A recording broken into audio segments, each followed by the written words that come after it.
Hi guys. आज हम heat dome के बारे में देखेंगे। तो अगर हीट डोम को हमको डिफाइन करना हो तो हम बोलेंगे it is a dome like region या semi hemispherical like region in which a lot amount of heat is trapped. ठीक है, मतलब एक डोम लाइक स्ट्रक्चर होता है जिसके अंदर बहुत सारा हीट जो है ट्रैप हो जाता है, इसी को हम बोलते हैं हीट डोम। ठीक है, तो आइए देखते हैं हीट डोम का फॉर्मेशन कैसे होता है। तो इसके जो हीट डोम के तो होने के दो मेन रीजन है। ठीक है, एक है लानिना और दूसरा है जेट स्ट्रीम।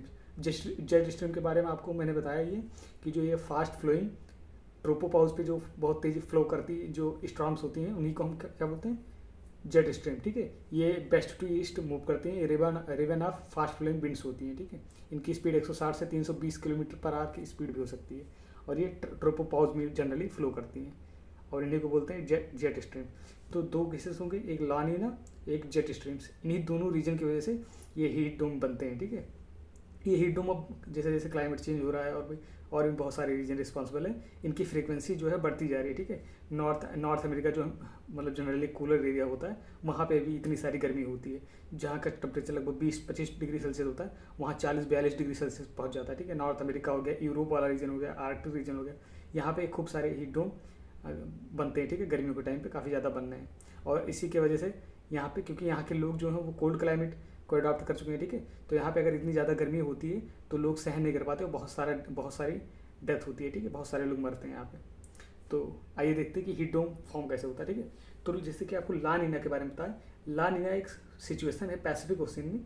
ठीक है, मान लीजिए ये पैसिफिक ओशन है, तो ला नीना एक सिचुएशन है पैसिफिक ओशन में जिसमें जो हाई प्रेशर रीजन होता है वो ईस्टर्न पैसिफिक रीजन में होता है। ठीक है, ईस्टर्न पैसिफिक रीजन में हाई प्रेशर होता है और जो वेस्टर्न पैसिफिक रीजन है वहाँ पे लो प्रेशर होता है, क्योंकि ट्रेड विंड बहुत बहुत ज़्यादा, जो ट्रेड विंड होती है बहुत ज़्यादा स्ट्रांग हो जाती है। ठीक है, और ट्रेड विंड स्ट्रांग हो जाती है इसलिए जो जो वार्म वार्म ओशियन सरफेस है उसको क्या करती है, उसको वेस्ट की तरफ फर्दर पुश करते हैं। ठीक है, इसलिए जो वेस्टर्न पोर्शन होता है पैसिफिक ओशियन का बहुत ज़्यादा, वहाँ का जो सरफेस वाटर टेम्परेचर बहुत ज़्यादा गर्म होता है, मतलब जो वाटर टेम्परेचर है वो बहुत ज़्यादा गर्म हो जाता है और वहीं वेस्ट पे वो हाई प्रेशर हो जाता है क्योंकि वहाँ पे कूलनेस काफ़ी हो जाती है। ठीक है, अब यहाँ पे अगर यहाँ का पानी गर्म होगा तो यहाँ पे जो कोल्ड वाटर होगा वो इस तरह मूव करेगा, इसको बोलते हैं अपवेलिंग।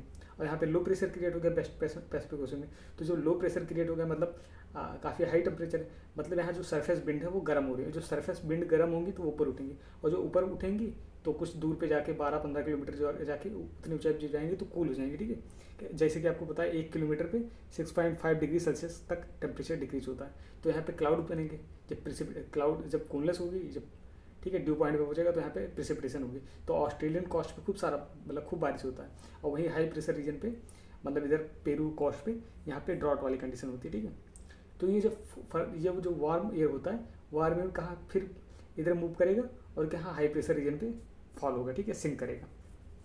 लेकिन यहाँ पे जेट स्ट्रीम है। ठीक है, मतलब ट्रोपोपाउस पे ये जहाँ वार्म एयर जा रही हैं उधर जेट स्ट्रीम को फ्लो कर रही है, तो ये जेट स्ट्रीम क्या करती है, इस एयर को फर्दर मूव करवाती है। ठीक है, इसको जहाँ ईस्टर्न पैसिफिक रीजन में गिर जाना चाहिए उसको और इस वार्म एयर को पुश करती हैं और ये नॉर्थ अमेरिकन रीजन में क्या करती हैं, यहाँ तक मतलब इसको पुश करा देती है। ठीक है, तो ये बहुत सारा एयर यहाँ पे क्या करता है, नीचे की तरफ सबसाइड करने लगता है, मतलब ये जब वार्म एयर नीचे की तरफ सबसाइड करेगा तो ये ड्राई एयर हो जाएगा और जब ड्राई होगा कंप्रेस होगा, जब कंप्रेस होगा तो और ज़्यादा हीट हो जाएगा। ठीक है, तो ऊपर जेट स्ट्रीम की वजह से हाई प्रेशर भी क्रिएट हो गया, ऊपर ही मान लीजिए जेट स्ट्रीम बह रही है तो यहाँ पे हाई प्रेशर क्रिएट है, बहुत सारा वार्म एयर लेकर आए तो वार्म एयर क्या रिसाइड कर रहा है और जो वार्म एयर रिसाइड करेगा तो यहाँ पे क्या कर रहे हैं, क्या हो रहा है, यहाँ पे ये जो फर्दर हीट हो रहा है। ठीक है, तो और ज़्यादा गर्मी बढ़ रही है और प्लस यहाँ जो सनलाइट की जो रोशनी पहुँच रही है, ठीक है, जो सनरेज पहुँच रही है वो भी ट्रैप हो जा रही है।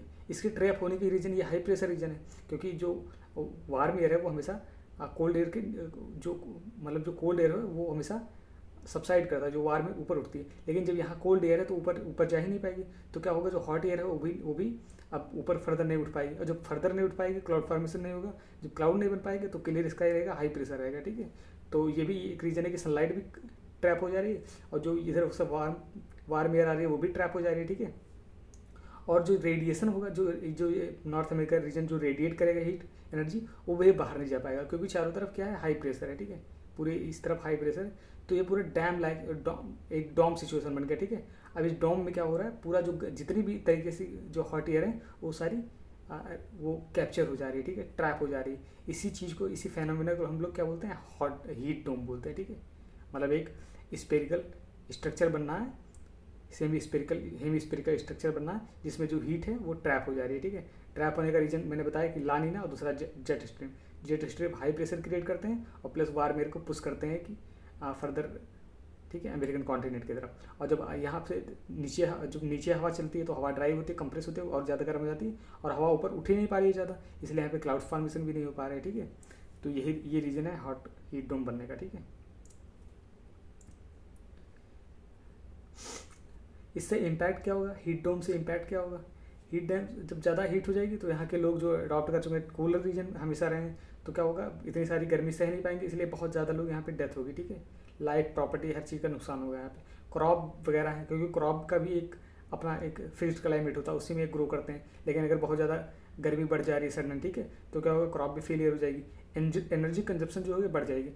अभी ये लोग फ्रिज कूलर वगैरह का कम यूज़ कर रहे थे क्योंकि नॉर्मल टेम्परेचर था, बहुत ज़्यादा गर्मी बढ़ गई तो फ्रिज, एसी, फ्रीजर वगैरह इन सब चीज़ का ज़्यादा यूज़ करने लगेंगे, तो एनर्जी कंजप्शन जो है बहुत ज़्यादा वो हो जाएगी, इसलिए पॉल्यूशन वगैरह भी इंक्रीज होगा, क्योंकि जो एनर्जी बनाएंगे वो कहीं ना कहीं पॉल्यूट भी करेगा उसका, ठीक है, उसका वेस्ट भी रिलीज होता है।